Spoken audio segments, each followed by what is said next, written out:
The grandchild said. Grandpa says it's Mom's fault. As I stared at my daughter-in-law in surprise, she averted her gaze. She always avoided me and didn't engage more than necessary. Her distant demeanor led me to give up on building a closer relationship. What on earth? I couldn't help but look at my daughter-in-law suspiciously. Then, with the next words from the grandchild, she began to tremble uncontrollably.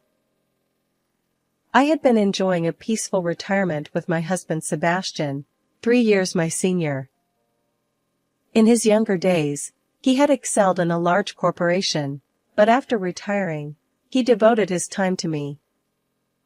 With our child grown, I cherished these moments with Sebastian. Logan and his family are coming over this weekend, Sebastian said. I especially looked forward to visits from our neighbors, Logan and his family. Our 34-year-old son, Logan, worked hard as an entrepreneur and always cared for us. And don't get me started on our adorable 4-year-old grandson, Anthony. One Sunday, Logan's family visited our home. Anthony was as lively as ever, and just seeing him made me happy. But there was one thing weighing on my mind. Amelia, please make yourself at home. Do you have a sweet tooth? I offered Amelia some sweets and coffee. She hesitated, avoiding eye contact, and mumbled, No, thank you. Watching her reserved behavior, I sighed internally. My concern centered around Amelia and her distant attitude toward Sebastian and me. She wouldn't meet our eyes, and sometimes even left the room when we tried to talk to her. At first, I thought it might be shyness, but her actions left me feeling uneasy. Was she intentionally avoiding us? And there's one more reason why Amelia seems to have a hard time with me.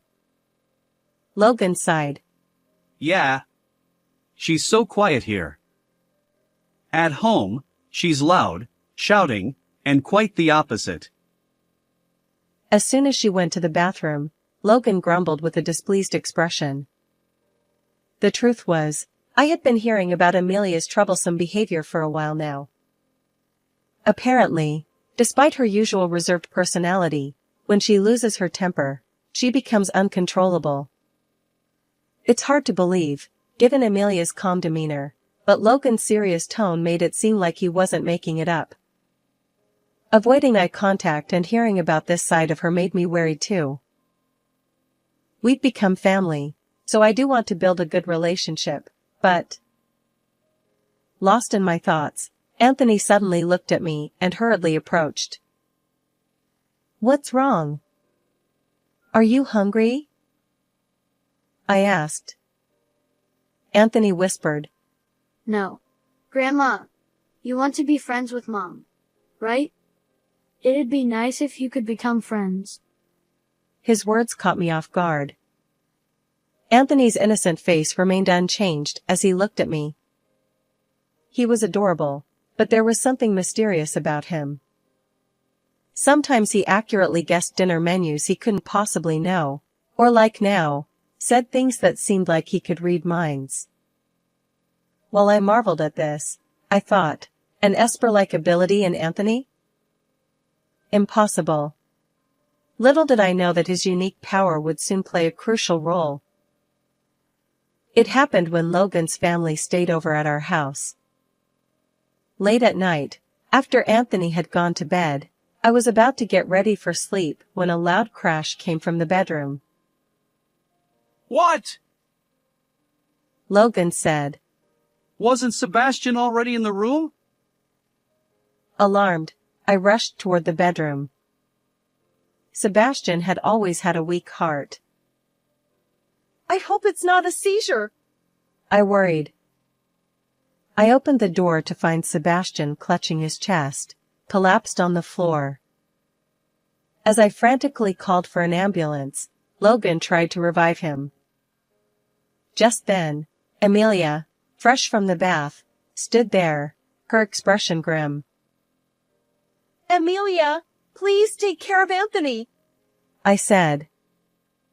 Together with Logan, we boarded the ambulance, and Sebastian's life was saved, at least for now. But our relief was short-lived. He remained unconscious, in a coma. The doctors couldn't find a cause. Why is this happening all of a sudden? My beloved Sebastian was now bedridden, and I stood on the brink of despair.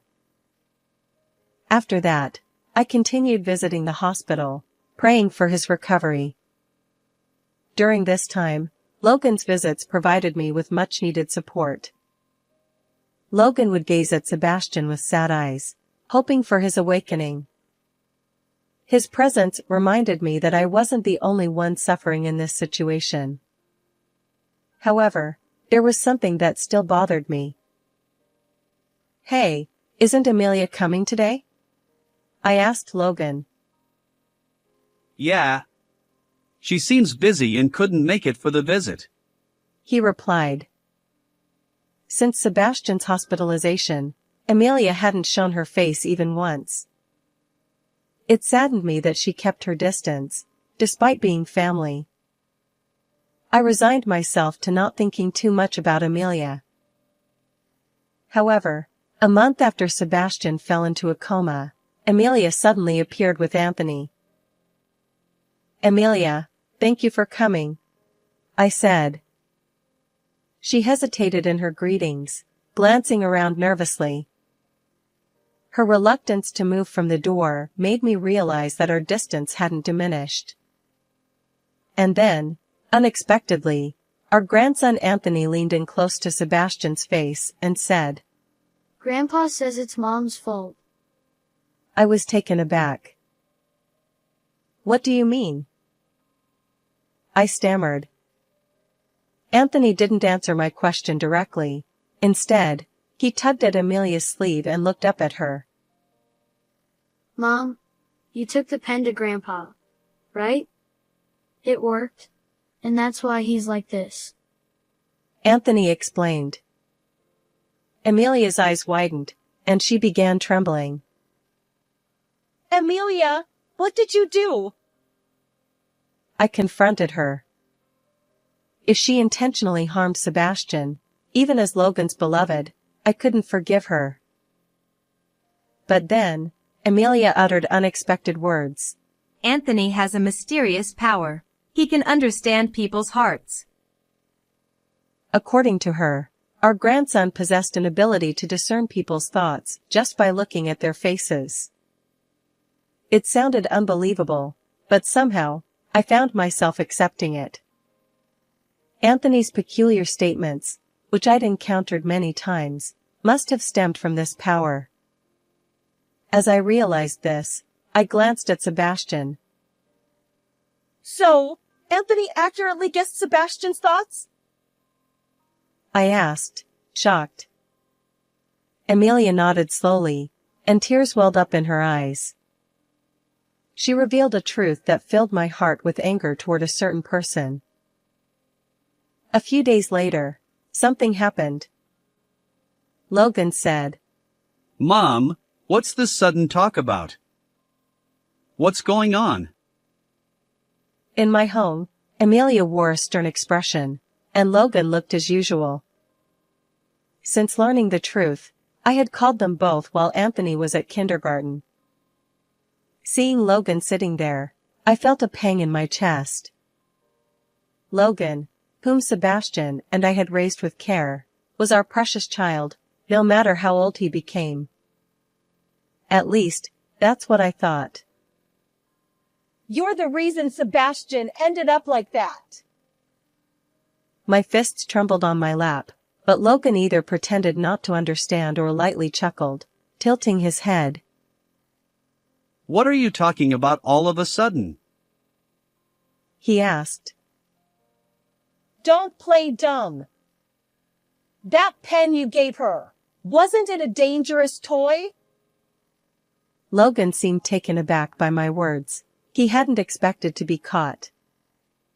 According to Amelia, on the night Sebastian collapsed, Logan had handed her a pen, saying, It's Sebastian's. Take it.